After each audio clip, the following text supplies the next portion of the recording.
Bonjour à tous, aujourd'hui on se retrouve pour faire un tuto sur des sablés maison. Alors pour commencer je vous conseille tout d'abord de vous laver les mains correctement avec du savon, de mettre un tablier si vous en avez un et de demander l'aide à un adulte. Nous avons besoin de matériel pour réaliser cette recette. Alors tout d'abord ça va être un saladier comme vous pouvez le voir ici, une spatule, une cuillère, un petit moule si vous n'avez pas un verre et ensuite un verre mesureur.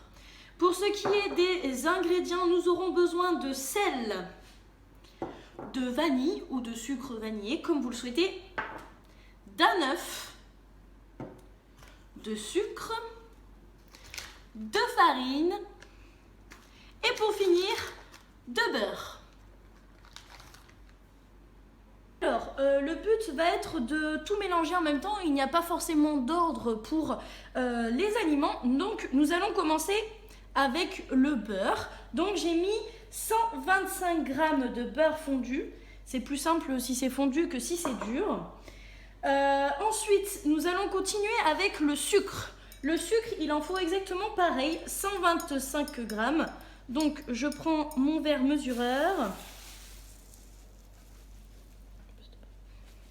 On verse les 125 g de sucre.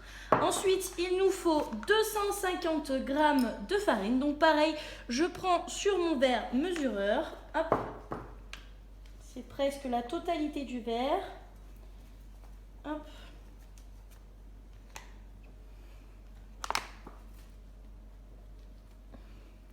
« 250 g et je mets à l'intérieur de mon bol. Je mets ensuite mon œuf. On évite de mettre les coquilles, c'est préférable. Hop. Un petit peu de vanille, comme vous voulez. Si vous aimez plus ou moins la vanille, vous pouvez en mettre autant que vous voulez. Hop. Ensuite, vous ajoutez la petite cuillère de sel et puis vous commencez à remuer.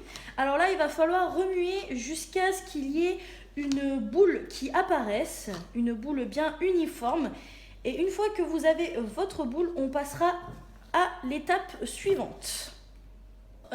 Pour que la pâte soit bien pétrie, il faut y aller avec les mains et créer une boule. Hop, donc on y va avec les mains, on n'hésite pas, c'est ce qu'il y a de mieux pour que la pâte soit encore plus belle. Alors, une fois que vous avez une belle boule comme ça, vous allez venir prendre un rouleau à pâtisserie et aussi mettre de la farine en dessous pour pas que la pâte reste collée à la table. Et vous allez venir aplatir la boule. Que vous avez aplati votre pâte, il faut faire attention à ce qu'elle soit uniforme. C'est-à-dire qu'il ne faut pas qu'il y ait un côté qui soit plus épais ou l'autre moins épais pour éviter que malheureusement, il y en a un qui cuit plus que l'autre. Alors, une fois que vous avez bien étalé votre pâte, vous prenez un pochoir. Si vous n'avez pas de pochoir, ne paniquez pas, vous prenez tout simplement un verre et vous pouvez faire aussi des ronds avec. Hop, vous venez au milieu de la pâte, faire votre petit moule, hop, vous prenez votre petit sablé et vous en faites plusieurs comme ceci. Une fois que vous en avez fait plusieurs, il vous reste encore de la pâte. Alors là, ce qu'il faut faire, c'est que, hop, vous reprenez la pâte et vous refaites une boule bien homogène et puis vous la réaplatissez encore une fois pour pouvoir refaire des motifs.